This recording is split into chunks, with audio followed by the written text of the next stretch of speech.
యామిని అయితే కావ్య వాళ్ళ ఇంటికి వస్తూ ఉంటుంది.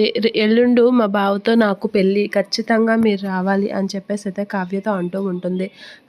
అలా అనేసరికి అపర్ణ వీళ్ళందరూ అయితే చాలా ఫీల్ అవుతూ ఉంటారు. ఏంటి యామినితో రాజుకి పెళ్ళా అనైతే షాక్ అయ్యి అలా చూస్తూ ఉంటాడు సుభాష్.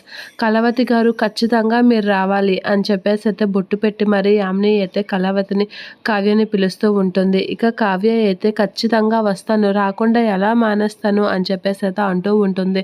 అలా అనేసరికి యామిని షాక్ అవుతూ ఉంటుంది. నేను రావడమే కాదు, మా ఇంటిలో పాది అందరినీ తీసుకొని వస్తాను, మీరేం కంగారు పడకండి అని చెప్పేసి యామినితో కావ్య అనేసరికి యామిని అయితే షాక్ అయ్యి అలా చూస్తూ ఉంటుంది. ఇక సుభాష్ అయితే వాళ్ళ పెళ్ళికి నువ్వు వెళ్ళడం ఏంటమ్మా, అసలు రాజుకి పెళ్ళి అవుతుందని తెలిస్తే నువ్వు పెళ్ళికి మేము వస్తామని చెప్పావేంటి, అసలు ఏం చేస్తున్నావు అనేది అంటూ ఉంటాడు. నాకు అర్థమైందిరా, కావ్య ప్లాన్ ఏంటో నాకు అర్థమైంది. రాజు పెళ్ళి ఆపడానికి కావ్య గట్టిగానే ప్లాన్ చేసింది అనేది అంటూ ఉంటాడు. ఆ మాటలకి సుభాష్ అయితే అలా చూస్తూ ఉంటాడు.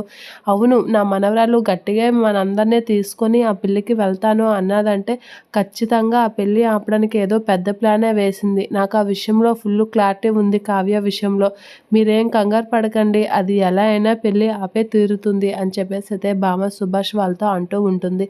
ఆ మాటలకి సుభాష్ వాళ్ళందరితో కావ్య కాసి అలా చూసేసరికి నిజమే అమ్మగారు, పెళ్ళి ఆపడానికి గట్టి ప్రయత్నమే చేయాలి అనేది అనుకుని మనసులో అనుకుంటుంది కావ్య. ఇక రుద్రాని అయితే అక్కడ అదంతా విని షాక్ అవుతూ ఉంటుంది.